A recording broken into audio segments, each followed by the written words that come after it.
I'm Jo from Skippy Quilting. Today's tutorial is all about quick and simple quilting on a domestic sewing machine.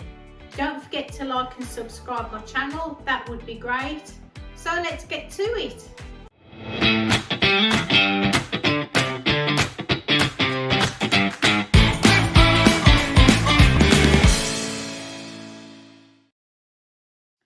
Right, so here we are ready now to take this quilt to the domestic sewing machine to be quilted.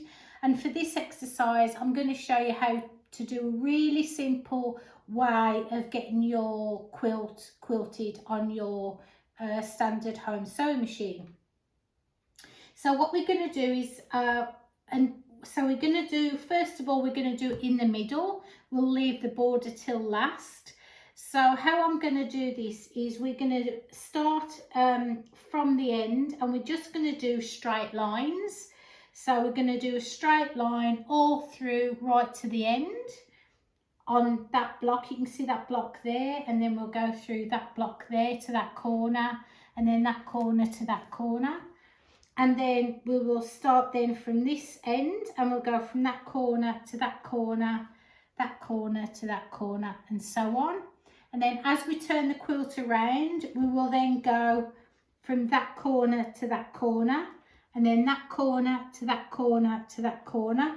So you'll have a really nice crosshatch pattern. Now just there's a few tips here on how to follow straight lines if it's your first time and you want to have a guide. So what you can do is you can get a big ruler, and you can get a chalk. This is a chalk wheel with a wheel on it, and you can actually draw the line for you to follow as you're sewing. So you just go down there and then down there and just mark it in. I'll probably draw one line at a time because the chalk will probably drop off and fade. That's one way. Or another way is getting some masking tape, painter's tape, whatever you want to call it, and you can actually put the tape on your quilt like that, and then when you're sewing you can just follow that line down there. Hey ho, presto. But for today's exercise, because I have done this so many times, I'm going to do it by eye. I'm just going to eyeball it. So I'm going to take it to the machine, and I'll see you at the sewing machine. Right, so we're now at the sewing machine and we are ready to quilt. So I'm going to start at this corner here, and I'm going to work all the way across the quilt, and then I will start from the opposite side and go all the way down to the other side. So I'm actually forming a really big cross on the quilt, and then we'll fill that in as we go. Now I do use these quilters gloves. They've got some rubber on the ends of the fingers, and it does help to give you some traction as you're working through your quilting. I've also got some coordinated thread in my machine, and it will coordinate with the back as well. And I did just want to point out that when you are quilting, if you're not used to quilting, it is always a good idea to get a backing that does have a pattern on it. Otherwise, if you do make any mistakes or your stitching's off a little bit, you can really see it if you're on a plain fabric. But when there's a pattern, it seems to hide it a little bit. So yeah, I always go with a patterned backing. So I've got a walking foot on my machine. I would highly recommend, if you haven't got a walking foot, that you invest in one if you're going to be doing a lot of quilting. I actually use this for a lot of dressmaking as well when there's multiple layers. So what this walking foot will do when there's multiple layers like this, it will actually feed it through the feed dogs evenly.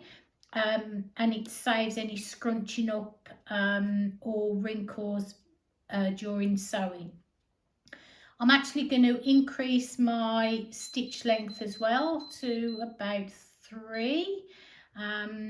Obviously the needle's got to get through all of those layers, so I'd just like to use a slightly bigger stitch length. So when I start, I'm going to put the foot down and then needle down, needle up, foot up, and then I will I'll get my tweezers. So I've actually brought the bobbin up. And what that will do is it'll save you getting into a messy knot at the back, or so yeah, if it's all at the top, you can see that it's not going to get into a mess while you're sewing. Foot down, and then we're ready to go. So gloves on, let's push the pedal to the metal. And what I'm going to be doing is I'm going to be eyeballing this. So I'm going to be eyeballing from that corner there on this particular block to that corner there. So that's what I'm going to focus on first, is on that diagonal. Move any relevant pins. Yeah, this one as well. And then this one. And then away we go. Here we go. Oh, I better move that one as well. That one could be in the way. Right, and off we go.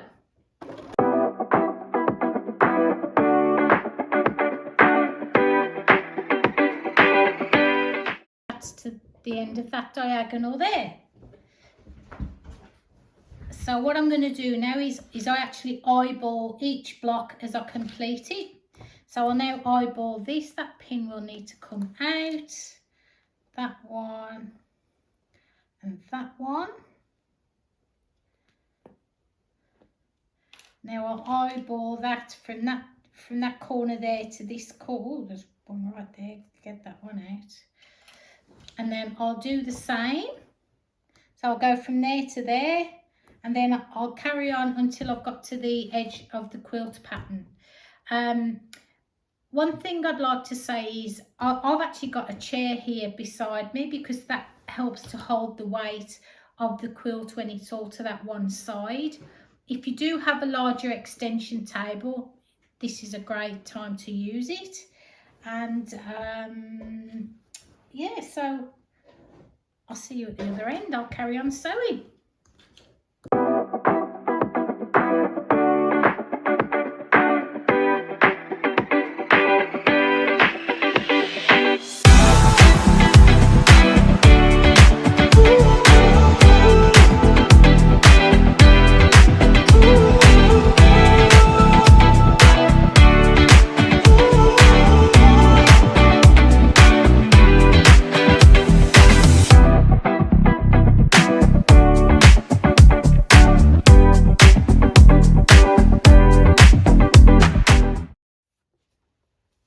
So I've got to the end of my diagonal there. I'm going to lift the presser foot, and I'm going to pull that out like that. I'm going to snip those, and I will be darning those in later. Now one thing I haven't told you is, with the border, we're not going to be doing anything with the border at this stage. We'll leave that till last. And we're just going to, all this quilting is just going to be straight lines. So we're just going to put some straight lines around the border when we've completed it. So what I'm going to do now is turn the quilt around, and we're going to go in that opposite direction, so that we've created a big cross throughout the quilt. So I'll carry on with that, and I'll see you at the end. Right, so I've gone from one corner to the other and done both corners. So I'm hoping that you can see here, that's the middle.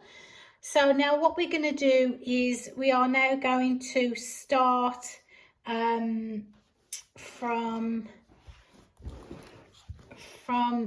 this edge here. Not sure if you can see that on camera. So we will start from this edge here, and then we'll go across that one, and then across that block, and then across that block. And because because we're going working to the edge of the quilt, we've just gone through 4 blocks. We'll then go through 3, we'll then go through 2, and then we'll go through 1, so that we're creating that cross hatch. I hope that all makes sense. It does to me, but I'll show you what I mean. I'll show you the finished product when I've finished. Right, so I'm hoping that you can see this on camera. So I did that big diagonal first, and then from that middle I then went down this way through the blocks, and then this one through the blocks, and then that one. So you can see on this first one, because we've been both ways, that's how big the cross hatch is going to be. So what I'm going to do now is turn it around, and then I'll do down the other side, and I'll come back to you and show you how that looks before we do the next part. Right, so a good tip is when you're quilting is to have your hands like that on your quilt, and then you quilt as you like that, and then you stop your machine and move your hands, make sure everything's still nice and flat, no pins in the way, and then carry on.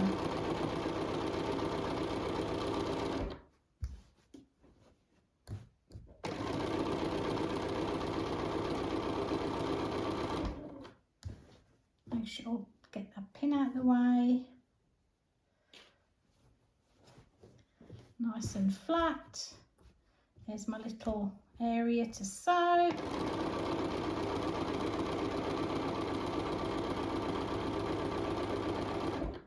And these gloves really do help get traction on the fabric, because some fabrics you can feel your hands moving.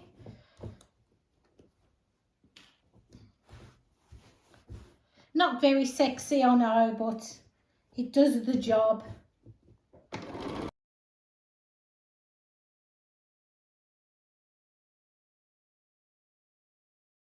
So I do always have my snips on my machine. I've got a little one of those little 3M plastic hooks, and they go on there. Great tip. Right, I'm hoping that you can see that I've done the one way now, all those straight lines. I've gone down that way, all the way down. So what I'm going to do now is I've already done this one here across the centre. So now I will start and I'll do the straight lines along this way and then along the other way, and then that will be completed. Right, so here we go. That middle part of the quilt is completed. Now I would like to just add, if you enjoyed doing that and you want these squares or cross hatches to be smaller, you could actually follow these lines, you know, the strips on the design, and you know, maybe do some smaller ones if you wanted to, but I'm actually happy with that. And so what I'm going to do now is I'm going to take the pins out of this coloured part of the quilt, and then we'll go and complete the quilting of the border. Right, so I've taken all my pins out of what we've just quilted.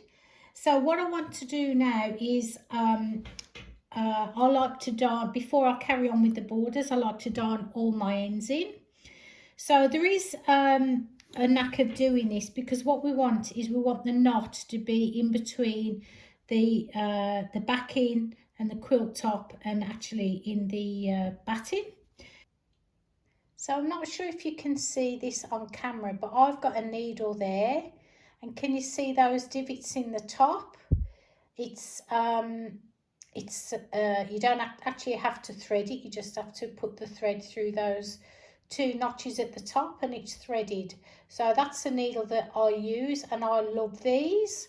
And yeah, so that's what I'm going to be doing my darning in with, is one of these needles. So I'll just show you this one example. So this is the corner. So I'll put the needle in the corner, and I want to put this thread to the back, because I like to darn my threads in through the back and not through the front.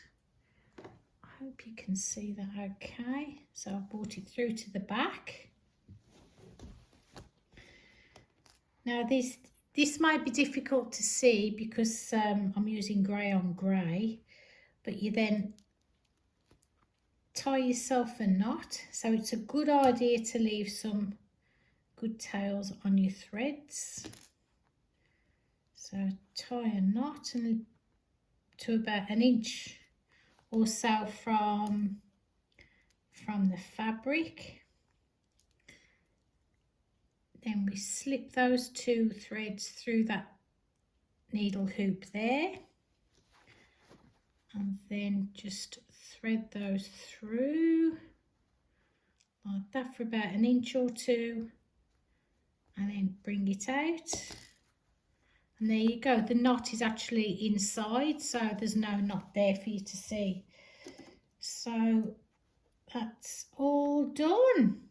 How neat does that look there? So I'm going to carry on with doing that all through my quilt, and then I'll come back and we'll start quilting the border. Right, so I am back at my machine. So what I'm going to do now is just to finish the borders off, I'm going to do 2 lines of detail all the way around on the grey. I've got my coordinating thread, I've got my walking foot on, and with my particular walking foot I do have a seam guide, and this does help to create those straight lines easily and distance them you know, evenly. So I've actually distanced, this measures just over 3.5, 3 3/4. So what I've done is I've actually put this to 1.25 inches. So what I'm going to do is I'm going to sew all the way around at 1.25 inches out, and then I should do another 1.25 line, 1.25 inches all the way around. So I'll get doing that, and I'll see you soon.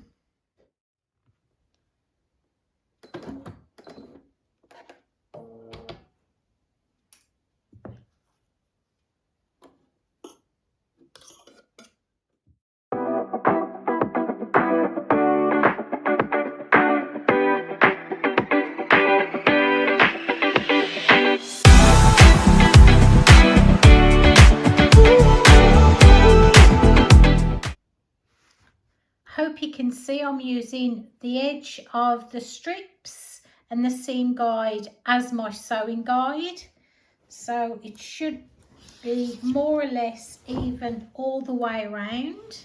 And if you can set your machine so that when it stops, that it can stop in the needle down position, that really does help.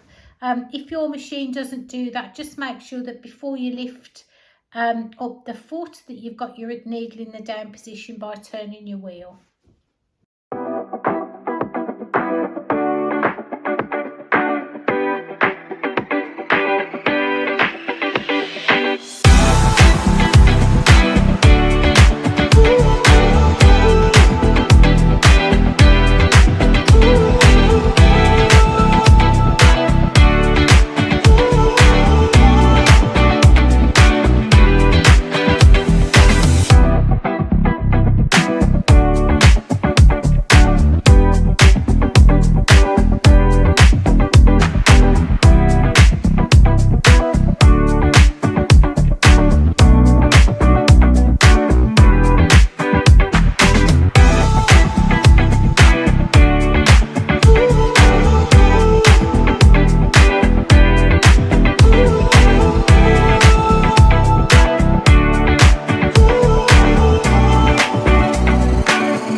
I've completed that first, I've gone all the way around once, So now what I'm going to do is I'm going to use this seam guide, and I'm going to go around all that row that I've just sewn, and then I'll sew the same distance away. So I'll do that now.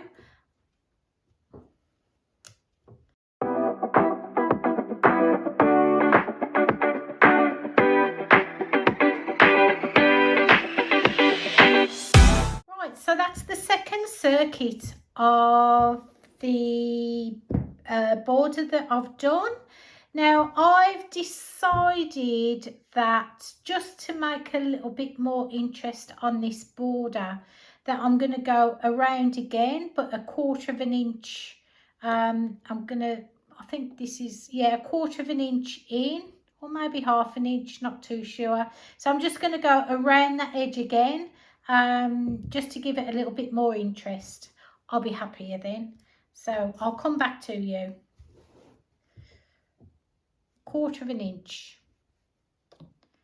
So I'm actually following a mark that's on the foot of my on the foot of my machine. So that's what I'll be following. And I'm ready to go.